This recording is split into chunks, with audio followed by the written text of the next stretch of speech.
جمعہ میں ایک سوال پوچھا گیا تھا کہ خودکشی کرنے والے کا جنازہ پڑھنا چاہیے یا نہیں پڑھنا چاہیے، اور اسی طرح ہمارے اس علاقے میں چند دن پہلے خودکشی کا ایک واقعہ بھی رونما ہوا، اور اگر مجموعی طور پر دیکھا جائے مسلمانوں کے اندر خودکشی کے واقعات بہت کم ملتے تھے۔ یورپ کے اندر جہاں آخرت پر اس طرح کا ایمان نہ ہو، مرنے کے بعد کے جو معاملات ہیں اخروی زندگی، اس کے بارے میں ان کا ایمان عقیدہ درست نہ ہو، اور لوگ کفر کے اندر، الحاد کے اندر ہیں، وہاں اس کی شرح پہلے بھی بہت زیادہ تھی اور اب بھی بہت زیادہ ہے۔ یورپین ممالک کے اندر آپ اگر دیکھیں تو خودکشی کی شرح بہت زیادہ ہے۔ دنیاوی حساب سے ان کے ہاں جو پڑھے لکھے لوگ، ہنرمند لوگ ہیں، ان کے اندر بھی خودکشی کی شرح بہت زیادہ ہے، اور پھر ان کے دیکھا دیکھی اسلامی ممالک کے اندر بھی اب اس میں اضافہ ہونے لگا ہے۔ اگر کوئی مالی حالات سے تنگ ہے تو آئے روز اخبارات کے اوپر یہ خبر آ رہی ہوتی ہے فلاں شخص نے اپنے پہلے بچوں کو مار دیا، پھر بیوی کو مار دیا، اور پھر خودکشی کر لی۔ کیوں؟ وہ حالات سے تنگ تھا، مالی مشکلات تھیں۔ اب حق میں وقت ہے پوچھا جائے گا۔ اور کہیں پر بجلی کے بلوں کی وجہ سے خودکشی ہو رہی ہے، کہیں پر کسی کھیل کے میدان میں جیت اور ہار کی بنیاد پر خودکشی ہو رہی ہے، کہیں جھوٹی محبت، اس کی ناکامی میں خودکشی ہو رہی ہے، اور کہیں پر کسی کے اوپر کوئی اور بیماری، کوئی اور تکلیف اور مصیبت آئے، اس پر وہ خودکشی کر رہا ہے۔ تو جو شخص ایسا اقدام کرتا ہے اس کا آخرت کے حوالے سے عقیدہ انتہائی کمزور ہے۔ ہم مسلمان ہیں، یہ زندگی ہمیں اللہ کی طرف سے بطور امتحان ملی ہوئی ہے، اس کے اندر ہم نے آخرت کی زندگی کے لیے کچھ کرنا ہے۔ مرنا، اپنے آپ کو مارنا اور خودکشی کرنا بہت دور کی بات ہے۔ شریعت نے کسی کو موت کی تمنا کی بھی اجازت نہیں دی، کہ کوئی شخص یہ تمنا بھی نہیں کر سکتا کہ ابھی میں مر جاؤں۔ نبی اکرم صلی اللہ علیہ وسلم فرمایا تم میں سے کوئی شخص موت کی آرزو نہ کرے، موت کی تمنا نہ کرے، کیا پتا اس کے لیے آنے والی مزید جو زندگی ہے وہ اس کے لیے بہتر ہو جائے، آخرت کے لیے کچھ کما لے، سابقہ زندگی کے گناہوں کو معاف کروا لے۔ یہ زندگی جو بطور امتحان ملی ہوئی ہے، اس کے اندر کچھ خیر کا کام کر لے، کچھ توبہ استغفار کر کے رب کو راضی کر لے۔ ہو سکتا ہے موت اس کے لیے اچھی نہ ہو۔ اگر کسی کو زیادہ ہی تکلیف ہے، دکھ ہے، ہر طرف فتنے ہیں، آزمائشیں ہیں، پھر بھی موت کی تمنا کی اجازت نہیں ہے کہ کوئی شخص یہ کہے لا یتمنین احدکم الموت، کوئی شخص بھی موت کی تمنا نہ کرے۔ اگر ضروری ہی ہے تو وہ صرف یہ دعا کر سکتا ہے اللہم احیینی ما کانت الحیات خیرا لی وتوفنی ما کانت الوفات خیرا لی، اللہ مجھے زندگی عطا فرما جب تک زندگی میرے لیے بہتر ہے، اور مجھے اس وقت موت دے دینا جب موت میرے لیے بہتر ہو، جب مر جانا، دنیا سے چلا جانا میرے لیے بہتر ہو، اس کے بعد مزید زندگی میرے لیے اخروی زندگی کے نقصان کا باعث بن جائے، تب مجھے موت دے دینا، ورنہ جب تک زندگی بہتر ہے، آخرت کی زندگی کی تیاری کے لیے، اس وقت تک مجھے زندگی دے۔ تو اب آپ اندازہ لگائیں، ہم مسلمان ہیں، کتاب و سنت کی تعلیمات میں ہمیں موت کی تمنا کی بھی اجازت نہیں ہے۔ کیا موت کی تمنا اور آرزو کرے؟ مصیبت اس کو کہتے ہیں جس سے انسان کو کوئی بھی دکھ پہنچے، اذیت پہنچے، تو اس کے لیے اللہ سبحانہ وتعالیٰ نے سورہ بقرہ سورہ نمبر 2 کی آیت نمبر 155 تا 157 میں فرمایا ہے وَلَنَبْلُوَنَّكُمْ بِشَيْءٍ مِّنَ الْخَوْفِ، ہم ضرور تمہیں خوف کے ساتھ آزمائیں گے. کبھی تمہارا امن ختم ہو جائے گا، امن نہیں رہے گا، بدامنی ہو جائے گی، دہشت گردی پھیل جائے گی، ہر طرف خوف و ہراس بھی ہو سکتا ہے. والجوع، بھوک کے ساتھ بھی تمہاری آزمائش کریں گے. ایسا نہیں ہے کہ بے روزگاری ہے، اس کا حل کیا نکالا ہے؟ خودکشی. معیشت تنگ ہے، اس کا حل کیا نکالا ہے؟ شکوے، شکایتیں، وویلا اور خودکشی، بچوں کو مارنا، قتل نفس. نہیں، یہ اللہ کی آزمائش ہے، یہ بھی امتحان ہو رہا ہے، اس کے بھی نمبر لگیں گے. وَنَقْصٍ مِّنَ الْأَمْوَالِ وَالْأَنفُسِ وَالثَّمَرَاتِ، مال کے اندر کمی کر کے بھی آزمائیں گے. جانوں کے اندر بھی کبھی کمی ہو جائے گی، کبھی بیٹا مر جائے گا، کبھی بیوی دنیا سے رخصت ہو جائے گی، کبھی ماں باپ چل بسیں گے. نفسوں کے اندر بھی کمی، پھلوں کے اندر بھی کمی آئے، کبھی پھل نہیں بھی آئے گا، کبھی کھیتی تباہ بھی ہو جائے گی. لازمی نہیں ہے کہ ہر وقت وہ ہریالی ہی رہے. کبھی نفسوں میں، کبھی پھلوں میں، کھیتی میں، کھلیان میں، کبھی خوف کے ساتھ، کبھی بھوک کے ساتھ یہ امتحانات آئیں گے.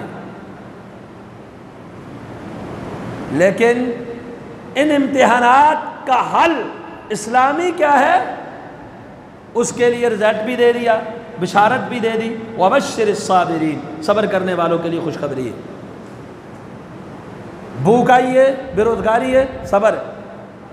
وویلا نہیں ہے، شکوہ نہیں ہے، شکایت ہے، اللہ پر قناعت ہے، صبر ہے، اللہ کی تقسیم پہ رضامندی ہے، اللہ کی رضا پہ راضی ہے، اور اللہ ہی کے سامنے اس کا حل نکالنے کے لیے گڑ گڑایا جا رہا ہے، اسی سے مانگا جا رہا ہے. آگے کیا فرمایا؟ الذین اذا اصابتہم مصیبہ، وہ لوگ جب ان کو کوئی بھی مصیبت پہنچتی ہے.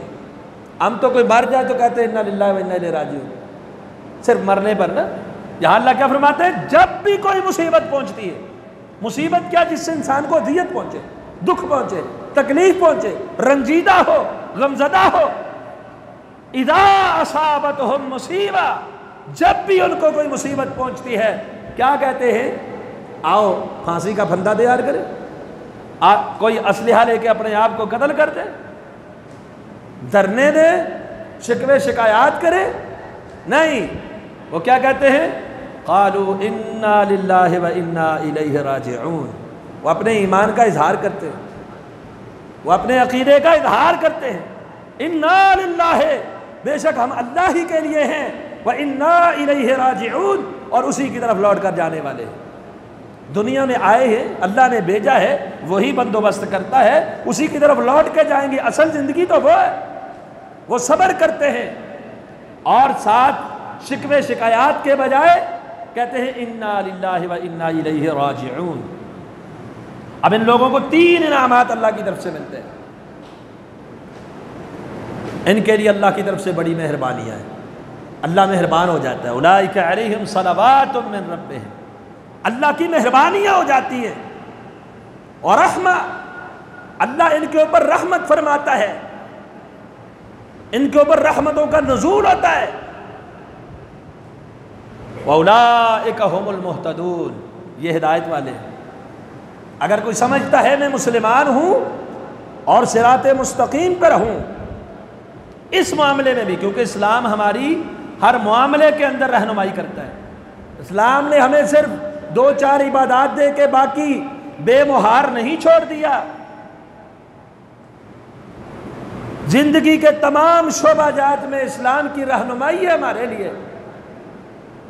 اللہ کی مہربانیاں ہیں، رحمتیں ہیں صبر کرنے والے اور رب کی طرف رجوع کرنے والوں کے لیے. وَأُولَئِكَ هُمُ الْمُهْتَدُونَ، اور یہ لوگ ہدایت یافتہ بھی ہیں، یعنی یہ لوگ سیدھے رستے پر ہیں کیونکہ انہوں نے اسلام کے مطابق اس عمل کو کیا. لیکن جو شخص یہاں پر خودکشی کی راہ اختیار کرے، شکوہ اور شکایت کی راہ اختیار کرے، اور رب کی رحمت سے نا امیدی کی باتیں کرے اور نو امید ہو جائے، انہو لا ییأس، یعقوب علیہ السلام نے کیا کہا تھا؟ انہو لا ییأس من روح اللہ الا القوم الکافرون. بیٹا گم ہو گیا، بڑی مصیبت ہے، پتہ نہیں کس حال میں ہے، ملا ہی نہیں. اب دوسرا بیٹا قید ہو گیا، پہلے بیٹے کو عرصہ بیت چکا، لیکن ذکر اب بھی اس کا ہے.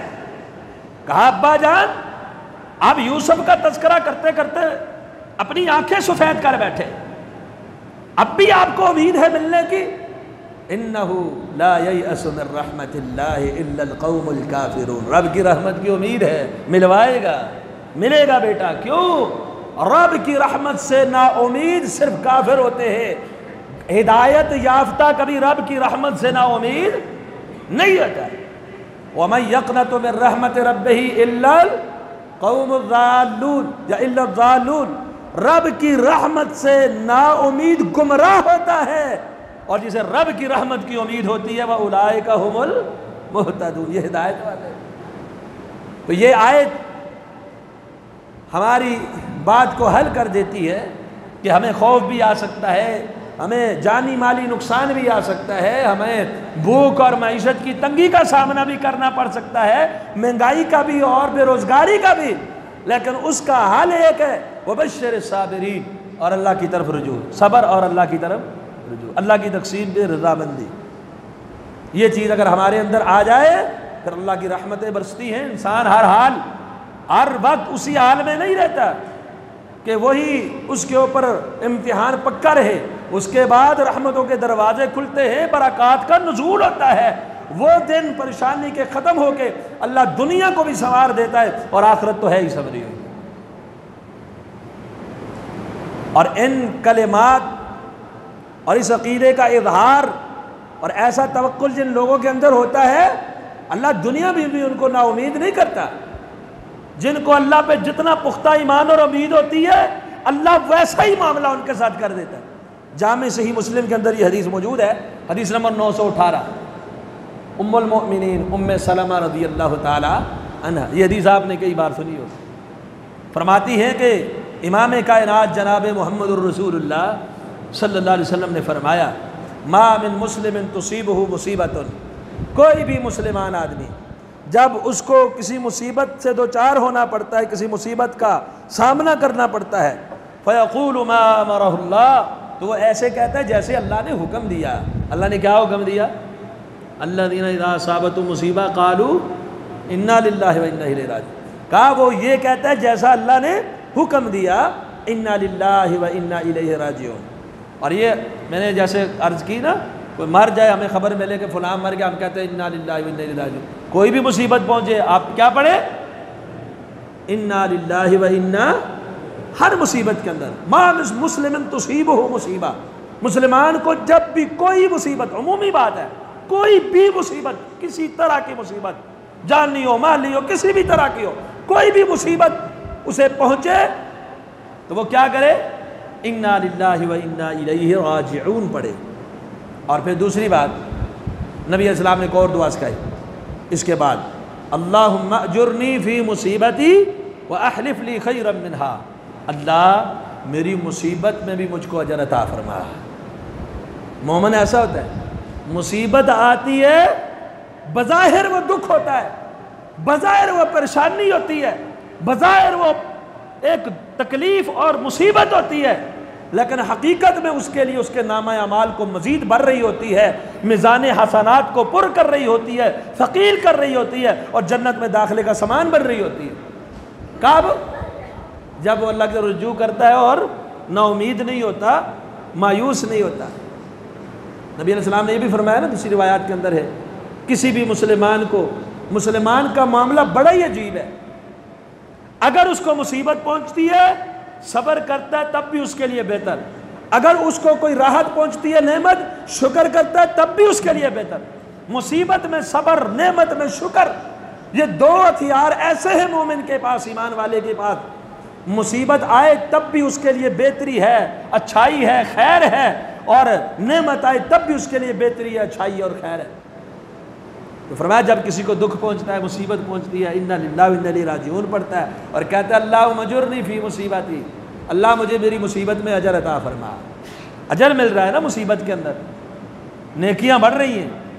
وَأَخْلِفْ لِي خَيْرًا مِّنْهَا, اللہ یہ جو نعمت چھینی ہے, ختم ہوئی ہے, اس سے مجھے تکلیف اور دکھ ہوا ہے, چاہے وہ نعمت صحت کی ہو, چاہے وہ کسی کی جان کی طرف سے ہو, چاہے مالی ہو, چاہے کوئی اور بھی ہو. اللہ اس کا نعم البدل عطا فرما، مطلب اچھا بدلہ بھی عطا فرما، اللہ اس کا نعم البدل دے۔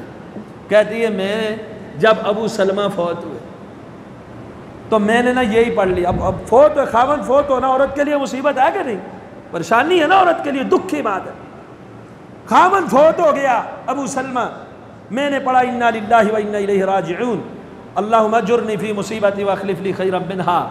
اور پھر کہتی ہے میں سوچتی ہوں یہ ابو سلمہ سے ای المسلمین خیر من ابی سلمہ، بھلا ابو سلمہ سے بہتر کون ہو سکتا ہے میرے لیے، پہلا مہاجر گرانا، اور بھی بڑی جامع صفات کا حامل ابو سلمہ، میرے ساتھ زندگی گزاری، اس سے بہتر بھلا مسلمانوں میں کون مل سکتا ہے۔ ادھر نبی علیہ السلام نے فرمایا ہوا بھی ہے مصیبت پہنچے تو یہ دعا کرو اللہ اس سے بہتر عطا فرما۔ اب بہتر مجھے کوئی محسوس نہیں ہو رہا، تو ان کے وہم و گمان میں بھی نہیں تھا کہ اللہ کیسا بہتر دے گا۔ کچھ جب عدت ختم ہوئی رسول کائنات صلی اللہ علیہ وسلم کی طرف سے منگنی کا پیغام آ گیا اور نبی علیہ السلام کے عقد میں آ گئی، نکاح میں آ گئی۔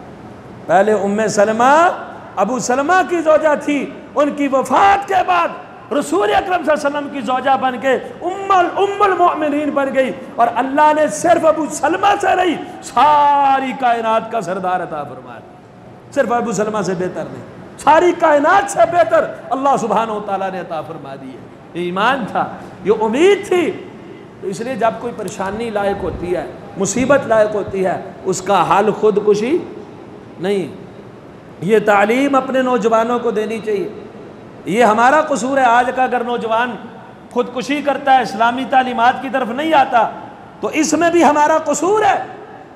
ہم اس کو کبھی گھر میں جوان بچہ ہے کہا ہے جاؤ نماز کے لیے، قرآن کی تعلیم کے لیے، کوئی دینی زیادہ نہ صحیح، مولوی نہ بنو، عالم نہ بنو، زندگی گزارتے ہوئے دن رات میں جو چیزیں ضرورت کی تمہیں پیش آتی ہے وہ تم نے زندگی کس طرح گزارنی ہے اسلام کے مطابق، کم از کم اس کی تعلیم تو تمہارے پاس ہو، تمہاری طہارت کیسی ہو، تمہارے عقائد کیسے ہو، نظریات کیسے ہو، تمہاری عبادت کیسی ہو۔ ویسے ہی ہم نے خود ہی باپ دادا سے جو دو چار چیزیں لی وہی آگے اولاد میں منتقل کر دی۔ بس ہمارے گھروں کا ماحول اگر دیکھا جائے بہت کم گھر ہیں جن گھروں کے اندر یہ فکر موجود ہے کہ میری اولاد، میرا بیٹا، میری بیٹی یہ اسلام کے مطابق زندگی گزارے۔ کبھی ہم نے نہیں سوچا۔ ہم کہتے ہیں ہم خیر خواہ ہیں، ہم کہتے ہیں ہم اپنی اولاد کے ہمدرد ہیں۔ یہ کیسی ہمدردی ہے؟ اگر میٹرک میں نمبر کم لے بڑی فکر ہوتی ہے، بڑا غم ہوتا ہے، بڑی تکلیف ہوتی ہے، اور آخرت میں نمبر ہی کوئی نہ آئے، فیل ہو جائے، اس کی کوئی فکر؟ رب کے سامنے جب جائے گا وہاں فیصلہ میٹرک کے نمبروں پہ نہیں ہوگا، وہاں فیصلہ اعمال صالحہ کے اوپر اور ایمان کے اوپر ہوگا۔ اس ایمان کو مضبوط کرنے کے لیے اور اس عمل صالح کی اصلاح کے لیے، تاکہ رب کے سامنے سرخرو ہو، مرنے کے بعد یہ ہمارے بھی کام آئے اور اپنی زندگی بھی سنوار جائے۔ دنیا کی عارضی امیر ہے تب بھی گزر جائے گی، غریب ہے تب بھی گزر جائے گی، دکھوں میں ہے تب بھی گزر جائے گی، خوشی میں ہے تب بھی گزر جائے گی۔ حضرات دنیا کی زندگی کے لیے ہنر کا استعمال کریں، سیکھیں، دنیاوی تعلیم کو لیں، کاروبار بنائیں، اپنا رہن سہن اچھا بنائیں، لیکن اسلام کو پسے پش ڈال کر تو یہ بہت بڑی گمراہی کی اور جہنم اور ہمیشہ کی اذیت کے لیے ہم اپنے لیے آپ گڑھا کھود رہے ہیں۔ لیکن اگر اس کے ساتھ ساتھ ہم اپنی آخرت کو اچھا کر رہے ہیں، ہم اپنی اخروی زندگی کو آرام دہ اور سکون دہ کرنا چاہتے ہیں، تو ہمیں اسلام کی طرف آنا ہوگا۔ آج ہمارے نوجوانوں کے پاس اسلامی تعلیمات زیرو ہے۔ ذرا سا مسئلہ ہوتا ہے وہ جذباتی ہے، یا کسی کو قتل کر دیتے ہیں یا خود قتل ہو جائے، اپنے آپ کو مار دیتے۔ کوئی ان کی نہ محفل اچھی، نہ مجلس اچھی، نہ ان کا رہن سہن، نہ اٹھنا بیٹھنا، نہ ان کو گھر سے ماحول ملتا ہے، نہ ان کو باہر سے ماحول ملتا ہے۔ وہ کس طرف جائیں؟ ہم اپنی نسل کو کس طرف، کس رخ پر لے کر جا رہے ہیں؟ ہمارے گھروں کے اندر یہ ماحول ہی نہیں، اس چیز کی باپ کو، والدین کو، والدہ کو فکر ہی نہیں کہ میری اولاد کس سمت اور کس رخ جا رہی ہے۔ اگر اس سے پہلے ہو چکا تو ہو چکا، آئندہ سے صحیح ہمیں سبق لینا چاہیے ایسے واقعات سے۔ کہ ہم اس کی زندگی اسلامی بنائیں، اسلام کی طرف اپنی اولاد کو موڑیں، پھر وہ آپ کے بھی فرما بردار، رب کے بھی فرما بردار، اور ایسے معاملات میں جہاں اس طرح کی چیزیں وہ اسلام کی رہنمائی لے، نہ کہ وہ جذبات پہ آ کے کوئی ایسا قدم اٹھائے جو دنیا میں بھی آپ کی رسوائی کا سبب بنے اور آخرت کی زندگی اس کی خراب ہو جائے۔ تو یہ حل نہیں ہے خودکشی کر لینا۔ اللہ سبحانہ وتعالیٰ نے سورہ نساء سورہ نمبر 4 کیا، آیت نمبر 29 میں فرمایا وَلَا تَقْتُلُوا أَنفُسَكُمْ، اپنے نفسوں کو قتل نہ کرو۔ اس کے 3 مفہوم ہیں۔ پہلا مفہوم یہ ہے، جیسا کہ پیچھے لین دین کا معاملہ بیان فرمایا، لین دین کے معاملات میں شریعت کی مخالفت نہیں کرنی، یہ تمہارے قتل کا باعث ہے۔ کوئی جوئے میں ہارا، جیتنے والے کو قتل کر دے گا، کوئی کسی کا مال ہتھیا کے لے گیا، اب یہ اس کو قتل کر دے گا۔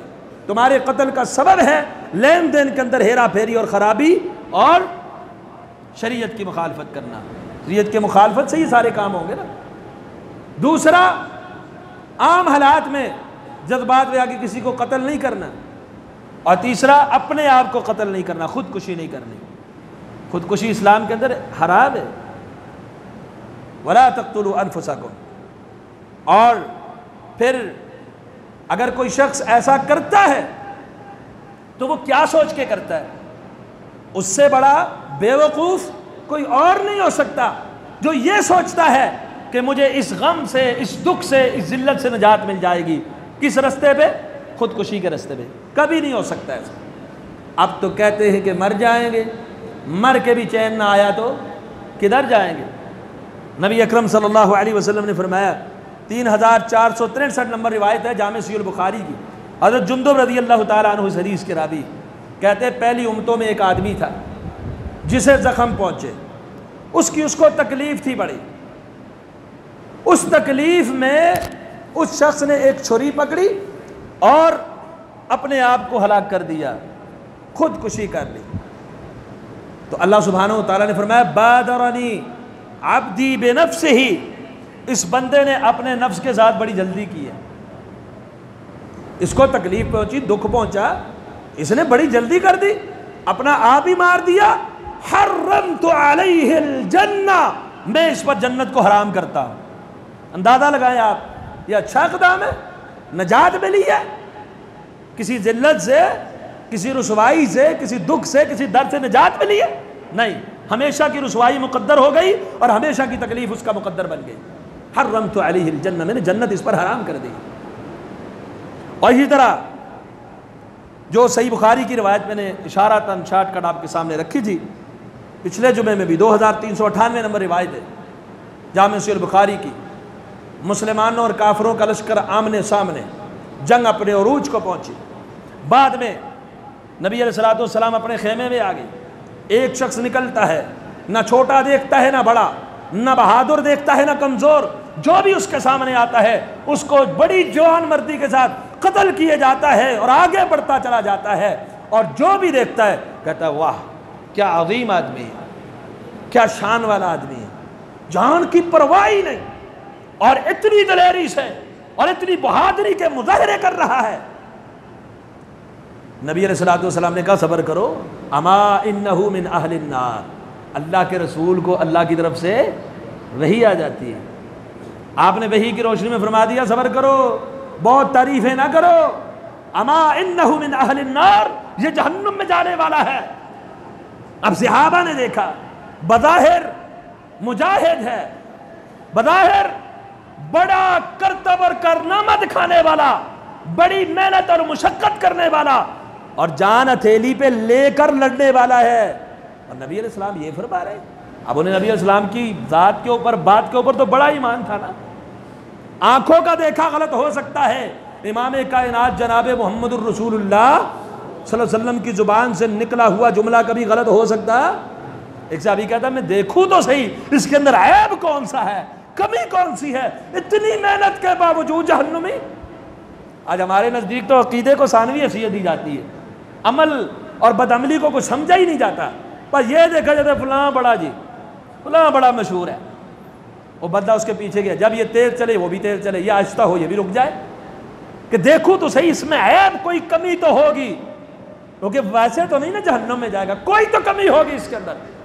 کسی عقیدے کی، کسی ایمان کی کوئی تو کمی ہوگی جس وجہ سے یہ کر کے بھی جہنم میں جا رہا ہے۔ کہتے ہیں میں نے کیا دیکھا، اس زخموں سے چور تھا اور تکلیف برداشت نہ کر سکا، وہ زخموں کا درد برداشت نہ کر سکا، وہ جو تلوار تھی اس کو زمین کے اوپر رکھا اور اس کی نوک سینے کے درمیان میں رکھ کے اپنے آپ کو دبا کے ہلاک کر دی، خودکشی کر لی۔ بندہ دوڑتا ہے اشہد انک رسول اللہ، میں گواہی دیتا ہوں آپ اللہ کے رسول ہیں۔ کہا کیا ہوا؟ کہا اللہ کے رسول، اس نے خودکشی کر دی۔ آپ نے فرمایا ایک آدمی بظاہر نیک عمل کرتا ہے لیکن ہوتا وہ جہنم والوں میں سے ہے، اور بظاہر ایک آدمی جہنمیوں کے کام کرتا کرتا آخرکار جنت میں چلا جاتا ہے۔ یعنی اللہ مرنے سے پہلے توفیق دے دیتا ہے، نیک خاتمہ اس کا اچھا ہو جاتا ہے۔ اس کا خاتمہ خراب ہو گیا نیکیاں کرتے کرتے، اللہ سے دعا ہے اللہ ہمارا خاتمہ بالایمان فرمائے۔ ساری بات خاتمے پہ ہے، اس لیے اپنی نیکیوں پہ غرور نہیں کرنا چاہیے، میں بڑا یہ اور تو وہ۔ ممکن ہے وہ مرنے سے پہلے کچھ اور بن جائے اور تو مرنے سے پہلے کسی اور طرف چلا جائے۔ اب خودکشی کی بنیاد پر جہاد کے میدان میں کی ہوئی نیکیاں بھی کیا ہو گئی؟ برباد ہو گئی۔ یہ خودکشی اتنا سنگین جرم ہے۔ نبی کریم صلی اللہ علیہ وسلم نے فرمایا جامع صحیح البخاری میں حدیث نمبر 5778 ہے، صحیح مسلم میں حدیث نمبر 109 ہے۔ سید الفقہاء والمحدثین حضرت ابو ہریرہ رضی اللہ عنہ حدیث کے راوی فرماتے جو شخص، نبی اکرم صلی اللہ علیہ وسلم نے فرمایا جو شخص اپنے آپ کو پہاڑ سے گرا کے مر جائے، اپنے آپ کو قتل کر دے، یعنی کسی اونچائی سے گر کر، جہنم کے اندر وہ ہمیشہ ایسے ہی گرتا رہے گا، اللہ بار بار اس کو اونچائی سے گراتے رہیں گے۔ اب تو کہتے ہیں کہ مر جائیں گے، مر کے بھی چین نہ آیا تو کدھر جائے گا؟ یہ پہاڑ سے گرتا ہی رہے گا، یہ بلندی سے گرتا ہی رہے گا۔ پھر آپ صلی اللہ علیہ وسلم نے فرمایا جو شخص زہر پی کر اپنی جان دے دیتا ہے، خودکشی کرتا ہے، جہنم کے اندر اسے گھونٹ گھونٹ پلایا ہی جائے گا، وہ ہمیشہ زہر ہی پیتا رہے گا۔ اور جہنم کی تکلیفیں باقی الگ سے ہیں لیکن اس تکلیف کو نمایاں رکھا جائے گا اس کے۔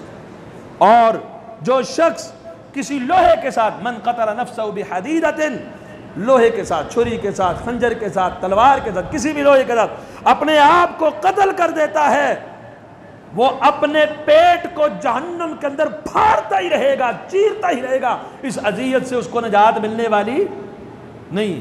اور اسی طرح صحیح بخاری کے اندر حدیث نمبر 1365 ہے، الذی یحنق نفسہ یحنقها فی النار، جو شخص اپنا گلا گھونٹ کے اپنے آپ کو مارتا ہے، جہنم کے اندر اس کا گلا اور دم گھٹتا ہی رہے گا۔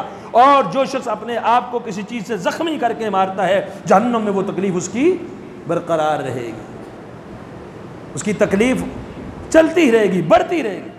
کہاں اس کو چین، کہاں اس کو سکھ، کہاں اس کی تکلیف ختم ہوگی؟ بڑھتی جائے گی، تکلیف کبھی ختم نہیں ہوگی۔ چاہے کسی آلے کے ساتھ، چاہے کسی طریقے کے ساتھ خودکشی کرے، وہ درد، وہ دکھ، وہ تکلیف اس کے لیے بار بار دہرائی جائے گی۔ دنیا میں یہ سمجھتا ہے کہ مر جاؤں گا اس تکلیف سے نجات مل جائے گی، نجات نہیں ملنے والی، یہ تکلیف تو تجھے بار بار آئے گی اور جہنم کی سزا اس سے الگ ہے۔ نبی اکرم صلی اللہ علیہ وسلم کے سامنے ایک شخص لایا گیا، جامع صحیح مسلم میں حدیث نمبر 978 ہے، اور بتایا گیا یہ شخص کون ہے؟ جس نے اپنا آپ قتل کیا، تلوار کے ساتھ، ایک نیزے کے ساتھ اس نے اپنے آپ کو مار دیا تھا، اپنے نفس کا قاتل ہے، یعنی خودکش ہے۔ نبی علیہ الصلوۃ والسلام کے بارے میں آپ نے کیا کیا؟ فلم یصلی علیہ، آپ نے اس کا جنازہ نہیں پڑھا، لیکن آپ نے صحابہ کو منع نہیں کیا۔ وہ میں نے پچھلے جو وضاحت کر دی تھی کہ عام لوگ جنازہ پڑھیں، علاقے کے معتبر شخصیات اور اہل علم، تاکہ لوگوں کے لیے، باقیوں کے لیے عبرت ہو جائے، اس کے جنازے میں شرکت نہ کرے، کیونکہ وہ مسلمان مرا ہے تو جنازہ اور کفن دفن اس کا ہوگا۔ لیکن نبی اکرم صلی اللہ علیہ وسلم جو حریص ہے، اندازہ لگایا آپ، قرآن مجید نے نبی علیہ السلام کی کیا صفت بیان کی ہے؟ حریص علیکم بالمؤمنین رؤوف الرحیم، نبی تمہارے اوپر بڑے حریص اور بڑے رحیم شفیق ہیں کہ اللہ اس کو بخش دے۔ یہودی کے گھر جاتے ہیں، بچہ بیمار ہے، آپ اتنے حریص ہے، کہتے ہیں بیٹا کلمہ پڑھ لے، مر گیا تو جنت میں چلا جائے گا، اتنے حریص ہے، اور وہ پڑھ لیتا ہے اور جنت میں چلا جاتا ہے۔ منافق مرتا ہے، بظاہر مسلمان تھا، آپ جنازہ پڑھا رہے ہیں، قمیض اپنی دے رہے ہیں اور اس کے لیے استغفار کر رہے ہیں، حتیٰ کہ اللہ نے آیت نازل کر دی اب اس کے لیے بخشش کی دعا کرنے کی اجازت نہیں ہے۔ اس جیسا کوئی مر جائے جنازے کی اجازت نہیں، لیکن جب تک اللہ نے منع نہیں فرمایا تھا، حکم نازل نہیں ہوا تھا، تب تک نبی علیہ السلام جنازہ پڑھا رہے ہیں، بخششیں مانگ رہے ہیں، اپنا کرتا عطا کر رہے ہیں. کس لیے؟ اللہ اس کو بخش دے. یہ خودکشی والا آیا، آپ نے جنازہ پڑھنے سے انکار کر، جاؤ اس کا جنازہ میں نے نہیں پڑھنا. فلم یصلی علیہ. اتنے حریص، شفیق، رحیم پیغمبر خودکشی والے کا جنازہ نہ پڑھے اور دنیا والوں کو پیغام دے دیا خودکشی کرنے والا آرام پا سکتا نہیں پا سکتا. اسی لیے اسلامی تعلیمات پر عمل کرتے ہوئے صبر کا پیمانہ تھام کے رکھے. اللہ نے قرآن مجید میں 70 مرتبہ صبر کا ذکر فرمایا ہے. صبر اتنا اہم ہے، صبر کریں، اللہ کی تقسیم پہ راضی ہو جائیں اور اللہ کے سامنے گڑ گڑائیں. اللہ کے سامنے جب بھی کسی کو دکھ آتا، نبی علیہ السلام تک دعا بتا دے، اللہ اللہ ربی لا اشرک بہ شیئا. تکلیف آتی، غم آتا، لا الہ الا اللہ العظیم الحلیم، لا الہ الا اللہ رب العرش العظیم، لا الہ الا اللہ رب السماوات ورب الارض ورب العرش العظیم، یا حی یا قیوم برحمتک استغیث، لا الہ الا انت سبحانک انی کنت من الظالمین. حضرت یونس علیہ السلام کے اوپر غم آیا، کیا پڑھا؟ لا الہ الا انت سبحانک انی کنت من الظالمین فاستجبنا لہ ونجیناہ من الغم. قبول بھی کر لیا، غم سے نجات بھی عطا کر دی اور فرمایا وکذالک ننجی المؤمنین. مومن بھی ایسے رب کو پکارے، رب اس کو بھی نجات عطا فرما دے گا. اس لیے غم سے بچنے کے لیے اللہ کے سامنے روئیں، گڑ گڑائیں، اسی سے مانگیں. اللہ سے دعا ہے اللہ ہمیں عمل صالح کرنے کی توفیق عطا فرمائے. قولوا قولی ھذا استغفر اللہ لی ولکم ولسائر المسلمین.